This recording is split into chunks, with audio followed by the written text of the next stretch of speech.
नमस्कार दोस्तों, आज तारीख है 23 दिसंबर 2024 और आप देख रहे हैं ब्रेकिंग न्यूज यूपी, जहां हम आपको दिखाते हैं दिन भर की 25 सबसे बड़ी और अहम खबरें जो आपको रखेगी पूरी तरह अपडेट। तो आइए बिना किसी देरी के शुरुआत करते हैं आज के सबसे बड़े खबरों के साथ। कभी नहीं देना होगा बिजली का बिल, सरकार ने एक झटके खत्म कर दी टेंशन। बिजली का बिल एक आम आदमी से जुड़ा मुद्दा है, क्योंकि कोई अमीर हो या गरीब, बिजली सबके घरों को रोशन करती है। लेकिन दिनों दिन बढ़ता बिजली का बिल लोगों के लिए परेशानी का सबब बना हुआ है, जिसकी देखते हुए सरकार ने बिजली बिल माफी योजना की शुरुआत की है। इस योजना के तहत सरकार घरेलू इस्तेमाल की 200 यूनिट तक बिजली का बिल माफ किया है। सरकार ने यह योजना खास तौर पर उन लोगों के लिए बनाई है जो आर्थिक रूप से पिछड़े हुए हैं और अपना बिजली बिल भरने में सक्षम नहीं है।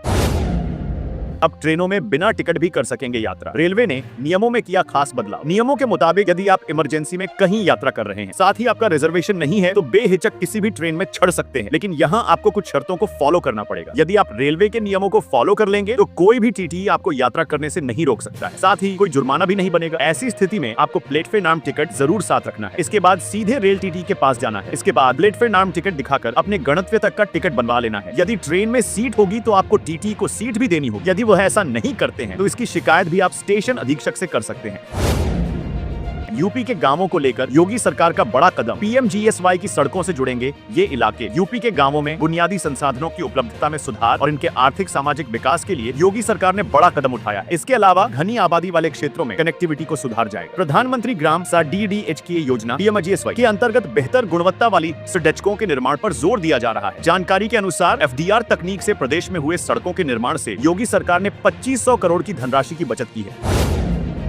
आधी रात के बाद बदायूं में अचानक जागे लोग। फल मंडी में आग की ऊंची लपटों से मचा। यूपी के बदायूं में आधी रात के बाद अचानक लोग जाग गए। फल मंडी की दुकानों में धू धू कर लगी आग और ऊंची लपटों से हड़कंप मच गया। लोग भागकर आग बुझाने पहुंचे, लेकिन आग इतनी भयानक थी कि कोई भी उपाय काम नहीं आ रहा था। सूचना पर पहुंचे फायर ब्रिगेड के लिए भी आग पर काबू पाना मुश्किल हो रहा था। करीब 1 घंटे की मशक्कत के बाद किसी तरह आग पर काबू पाया जा सका। इस दौरान मंडी की 4 दुकानों में रखे फल और हजारों प्लास्टिक की क्रेटें आग में जलकर नष्ट हो गई। यूपी के सभी जलकल संस्थानों में जरूरत के हिसाब से रखे जाएंगे कर्मचारी। ये है मकसद। यूपी सरकार शहरों में दूषित जलापूर्ति की समस्या के समाधान और शुद्ध पेयजल की आपूर्ति सुनिश्चित करने के लिए जल्द ही उचित कदम उठाने जा रही है। इसके लिए प्रदेश के सभी जलकल संस्थानों में जरूरत के आधार पर कर्मियों को रखा जाएगा। यह आकलन कराया जाएगा कि आबादी के आधार पर कितने कर्मियों की जरूरत है। इसके आधार पर नए पद सृजित किए जाएंगे। पटना से भागलपुर होकर देवघर तक चलेगी वंदे भारत ट्रेन। सुल्तानगंज में जल भरने का भी मिलेगा समय। पटना से देवघर के बीच वंदे भारत ट्रेन चलेगी। देवघर जाकर बाबा बैद्यनाथ ज्योतिर्लिंग की पूजा करने वालों के लिए यह ट्रेन विशेष रूप से सुविधाजनक होगी। इस ट्रेन का शेड्यूल, स्टॉपेज और रूट खासकर देवघर जाने वाले श्रद्धालुओं की सुविधाओं को देखते हुए तैयार किया गया। इस ट्रेन को भागलपुर होकर चलाया जाएगा और देवघर जाकर पूजा करने वाले श्रद्धालु सुल्तानगंज में गंगा जल भरकर देवघर की यात्रा तो कर ही सकेंगे, साथ ही साथ पूजा पाठ करने के बाद इसी ट्रेन से वापस भी लौट सकेंगे। भागलपुर के डीएम ने इस ट्रेन को लेकर जानकारी दी है और बताया है कि इस ट्रेन को चलाने की तैयारी चल रही है। कड़ाके की ठंड, चलेगी शीतलहर। पढ़े IMD का लेटेस्ट अपडेट। उत्तर प्रदेश में अगले 1 हफ्ते कड़ाके की ठंड और शीतलहर से राहत मिलेगी, लेकिन 25 दिसंबर तक पूर्वी पश्चिमी यूपी में हल्के से मध्यम कोहरा छाया रहेगा। अगले 2-3 दिनों तक यूपी में अधिकतम और न्यूनतम तापमान में कोई खास बदलाव नहीं होगा। उसके बाद तापमान में थोड़ी गिरावट के आसार। यूपी के 39,000 सरकारी कर्मचारियों को नहीं मिलेगी सैलरी। सीएम योगी ने वेतन रोकने का दिया आदेश। उत्तर प्रदेश सरकार ने 39,000 सरकारी कर्मचारियों को लेकर बड़ा फैसला किया है। सरकार ने इन लोगों का वेतन रोकने का आदेश दिया है, क्योंकि इन कर्मचारियों ने निर्धारित समय सीमा में अपनी संपत्ति का ब्यौरा नहीं अपलोड किया है। सरकार ने 30 सितंबर तक अपनी चल और अचल संपत्ति का ब्यौरा उपलब्ध करवाने का आदेश दिया था, जिसका पालन 39,077 कर्मचारियों ने नहीं किया। पश्चिमी विक्षोभ बिगाड़ेगा यूपी का मौसम। 2 दिन तक हो सकती है बारिश। पूर्वानुमानों के मुताबिक प्रदेश के कई जिलों में शुक्रवार को मौसम लगभग स्थिर रहा। दिन व रात के पारे में कोई खास बदलाव नहीं दिखा। दोपहर में धूप में तपिश रही, रात में सर्द हवा में ठंडक का एहसास रहा। मौसम विभाग के मुताबिक अगले 48 घंटों के दौरान पहले पछुआ, फिर उसके बाद 23 दिसंबर से पुरवाई चलेगी। अगले 2 दिन पछुआ के असर से प्रदेश में रात के पारे में 1 डिग्री तक की गिरावट आएगी। साथ ही 26 से 28 दिसंबर के बीच हल्की बारिश की संभावना बन रही है।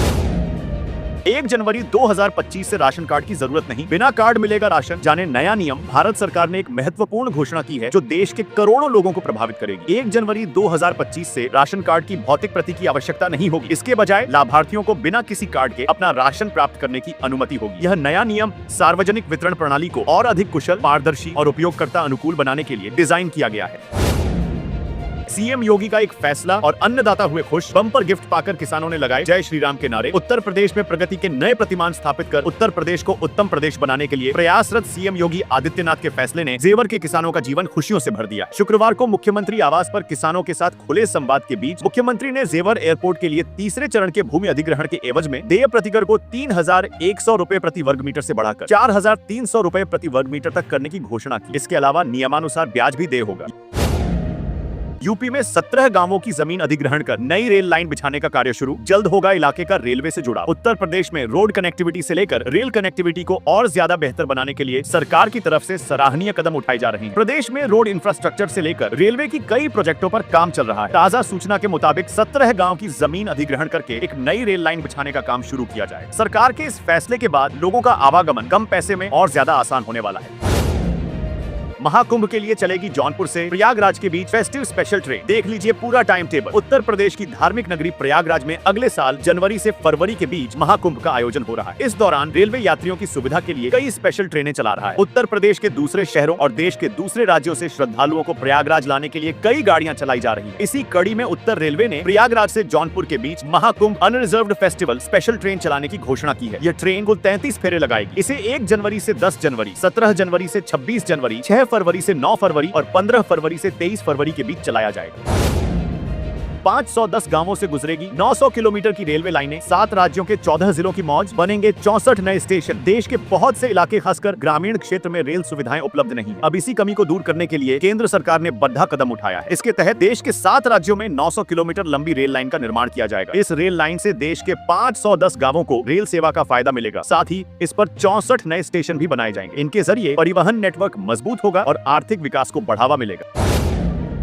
यूपी के राशन कार्ड धारकों को नहीं होगी ये खबर। योगी सरकार ने दे दिया बड़ा तोहफा। उत्तर प्रदेश के राशन कार्ड धारकों के लिए काम की खबर है। योगी सरकार ने फ्री में अनाज ले रहे लाभार्थियों को बड़ा तोहफा दिया। लाभार्थियों के लिए EKYC कराने की समय सीमा बढ़ा दी गई है। ऐसे लाभार्थियों को इसके लिए 3 महीने का अतिरिक्त समय दिया गया है। पहले EKYC के लिए 31 दिसंबर की डेडलाइन तय की गई थी। होगा नए साल का आगाज। Rain alert. वेस्ट यूपी में गिर सकते हैं ओले। वेस्ट यूपी के कुछ हिस्सों में ओलावृष्टि की भी आशंका है। 24 घंटे तक बारिश के साथ सर्द हवाएं वेस्ट यूपी को कंपाएंगी। 29 दिसंबर से मैदानों में कोहरा और शीतलहर का नया दौर शुरू हो सकता है। इससे नए साल का आगाज कड़ाके की सर्दी से होने के आसार है। यूपी में 100 साल पुराना मंदिर हुआ कब्जा मुक्त। इस्लामिक झंडा उतारकर फहराया गया भगवा ध्वज। संभल के बाद अब बरेली में 100 साल से ज्यादा पुराना मंदिर कब्जा मुक्त हो गया है। मंदिर कब्जा मुक्त होते ही हिंदू संगठनों ने वहां लगे इस्लामिक झंडे को उतारकर भगवा ध्वज फहरा दिया। इस मंदिर में वाजिद अली नाम का व्यक्ति कई वर्षों से कब्जा करके अपने परिवार के साथ रह रहा था, जिससे शुक्रवार को पुलिस प्रशासन की मौजूदगी में मंदिर को खाली करा लिया गया।